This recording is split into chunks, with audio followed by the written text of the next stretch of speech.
This is Sushant sir. তোমাদের রিকোয়েস্টে আরো একটি ইম্পর্টেন্ট ক্লাসে চলে এসেছি। Fill in the blanks for WBCS, WPB, KP, SSC যতগুলো এক্সাম আছে সমস্ত এক্সামের ক্ষেত্রে কিন্তু এটাকে তোমরা স্কোরিং পার্ট বলতে পারো।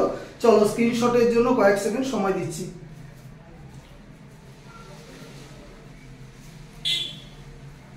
Welcome to my channel. Class শুরু করি। দেখো কি বলেছে। Number 1, the train was passing dash a dark tunnel. ট্রেনটা একটা অন্ধকার টানেলের মধ্য দিয়ে অতিক্রম করছিল। তাহলে কোনো কিছুর মধ্যে দিয়ে যদি অতিক্রম করা বোঝায় তাহলে কিন্তু সেন্স নেবে থ্রু, এখানে আন্ডার নয়, থ্রু। তাহলে আমার সঠিক আনসার হবে বি এরটা, through. Number 2, the lady was compared dash the moon. ভদ্র মহিলাটিকে তুলনা করা হয়েছে চাঁদের সঙ্গে, হয়েছিল চাঁদের সাথে। তাহলে কম্পেয়ারের সাথে অ্যাপ্রোপ্রিয়েট প্রিপোজিশন দুটো আসে, একটা আছে উইথ আর একটা আছে টু। ম্যাক্সিমাম ক্যান্ডিডেটই ভুল করে, আন্দাজে উইথ করে, কেউ টু করে। হলে হলো, না হলে না হলো। কনসেপ্টটা বুঝে নাও। যদি সিমিলার বিষয়ের সাথে কম্পেয়ার করা হয়, অর্থাৎ একই রকম ব্যক্তি বা বস্তু, তাহলে কিন্তু আসবে উইথ।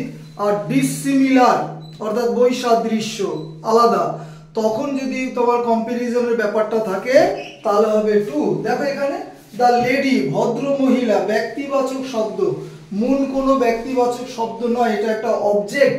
তাহলে এখানে লেডির সাথে আসছে মুন, তাহলে এটা হচ্ছে ডিসিমিলার, নট সিমিলার। তাহলে এখানে কিন্তু আনসার নেবে আমার টু। ঠিক আছে। নাম্বার 3 দেখো, mister Bhat was vexed, very very important. Vexed মানে বিরক্ত বা ক্রুদ্ধ। এর সাথে দুটো প্রিপোজিশন আসে, অ্যাংরি উইথ, নিশ্চয়ই শেখানো হয়েছিল। অ্যাংরি, অ্যানয়েড আর ভেক্সড একই কনসেপ্ট। যদি আমার ব্ল্যাঙ্কসের ডান দিকে পার্সন থাকে তাহলে আমার উইথ নেবে, এখানে পার্সন আছে দেখো সান। আর যদি বিহেভিয়ার বা আচার আচরণ থাকে তাহলে আমার আনসার নেবে অ্যাট। আরো একবার বলে দিচ্ছি, অ্যাংরি উইথ, ঠিক আছে, অ্যানয়েড উইথ আর ভেক্সড উইথ। যদি আমার এই তিনটের মধ্যে একটা শব্দের পাশে অর্থাৎ ব্ল্যাঙ্কসের পাশে পার্সন থাকে আর যদি বিহেভিয়ার বা আচার আচরণ থাকে তাহলে অ্যাট হবে। মনে রাখবে কনসেপ্টটা। নাম্বার 4 দেখো, a gentleman should be true. ট্রুর সাথে অ্যাপ্রোপ্রিয়েট প্রিপোজিশন সর্বদাই টু নেবে। ঠিক আছে। বাঁদিকে ডান দিকে তাকিয়ে খুব একটা লাভ নাই, ট্রু টু। ঠিক আছে। Next, the woman is standing. BCS থেকে দেওয়া সবকটা শূন্যস্থানী। তো the woman is standing dash the door.